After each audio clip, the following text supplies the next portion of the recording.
This video is as American as apple pie, which may have actually come from Germany, but it's American, just like everything else.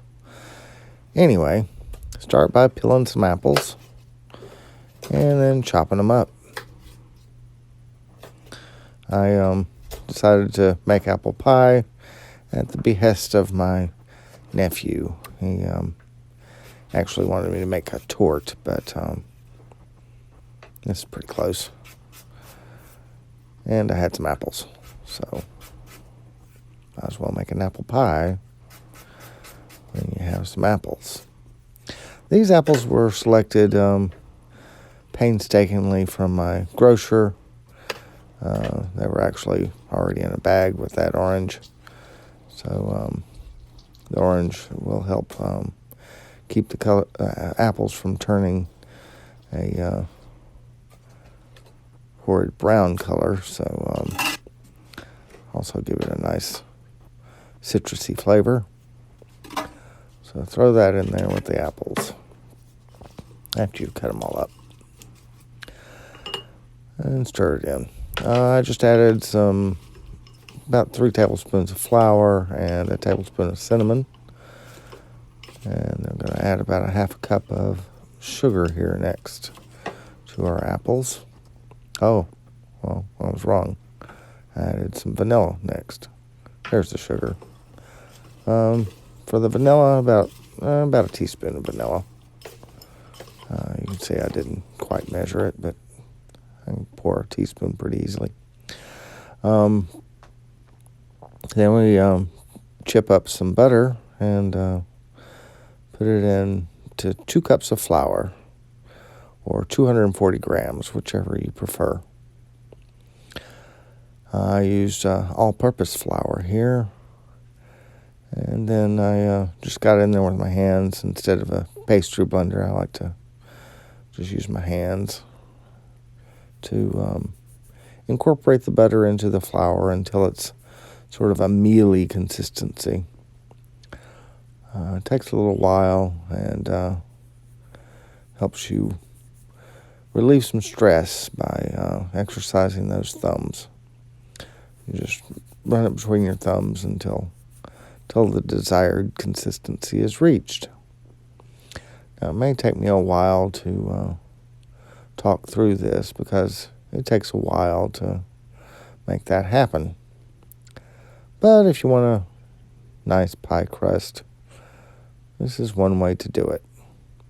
Now, I could have put it in a blender and just zoozed it up real quick, but I had some time and might as well do it the old way. Plus, I'm not wasting electricity and I'm burning some calories. So, win, I guess. Although I am using a lot of battery from my phone to record all this. So, I don't know. I could go either way. Then add a little bit of, a couple of drizzles of water into your flour butter mixture.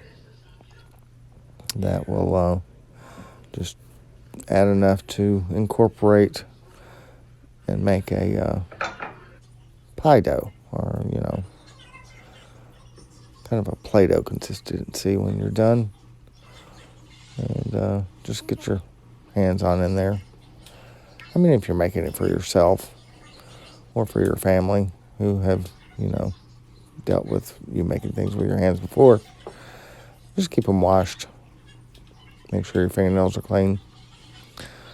And just go away. I mean, just go at it with the dough making. And divide that dough into 2 parts and roll it out. This is a specialty rolling pin that I made specifically for pie rolling. It's handcrafted from the finest metals. It's probably not right, but I reduce, reuse, recycle. You can comment if you think you might know what that is in actuality. But put that rolled out pie crust into your pie pan. I used a glass one here, and I believe that one was my mother's, and she's not using it, so I decided to.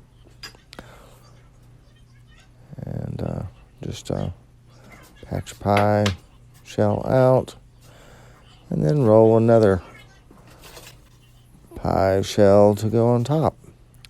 Sprinkle some flour and roll it out with your specialty pin that you just painstakingly fashioned from metals and alloys that you dug out of the dirt. And never mind, I don't know where I'm going with that.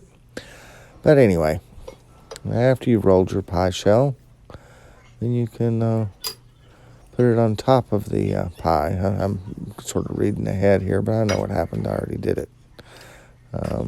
Oh, well, you got to put the apples in first. I mean, it'd be kind of flat pie if you didn't do that. So just throw those apples on in there. Why not?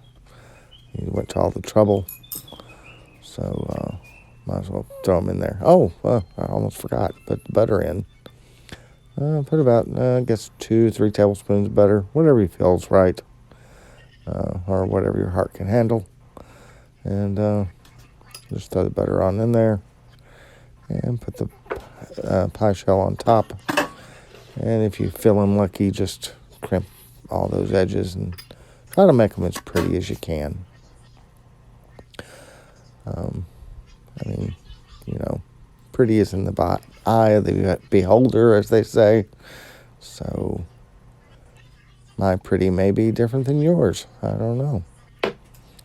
But I like this one. I made it, so I may be a little partial. But then you can cut some holes and slits into the top of the shell to let steam escape as your pie bakes. And then I put an egg wash on here. I just added an egg and a little bit of water, a little bit of cold water. That's what I was doing there. And then just brush that on top of your pie.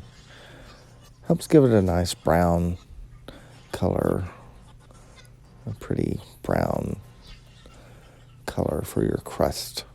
A crispy, crunchy, buttery, flaky crust. I don't know, say that 5 times fast. And then bake it in the oven for around 45 minutes to an hour until it comes out looking something like that. And enjoy.